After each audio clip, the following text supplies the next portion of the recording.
Welcome to Penrose Learning, where we make understanding easy.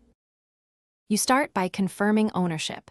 Make sure you are signed into the Google account linked to Google Pay and that you have access to its recovery email or phone. Once done, use a device and Wi-Fi you normally use. Google flags new locations. Make sure two-step verification info is available. It speeds recovery. Don't try to view stored passwords.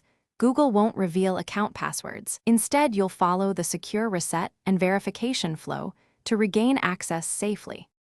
Next, navigate to Accounts. Google, and tap Forgot Password. You'll be prompted for the last password you remember, provide it if you can.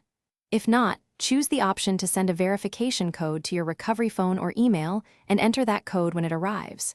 Make sure to answer any additional identity questions honestly.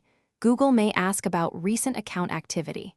This process resets your Google account password, which restores access to Google Pay securely. Finally, create a new, unique password and save it in a reputable password manager rather than trying to view the old one. Once the reset completes, review security settings.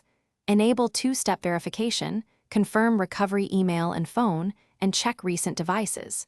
If the automated recovery fails, use Google's Verify Your Identity form and provide accurate details or access Google support options from the Help Center. Troubleshooting tip: if codes don't arrive, check spam, carrier blocks, and try a different recovery method. Thanks for watching. If this was helpful, leave a like and consider subscribing. See you next time.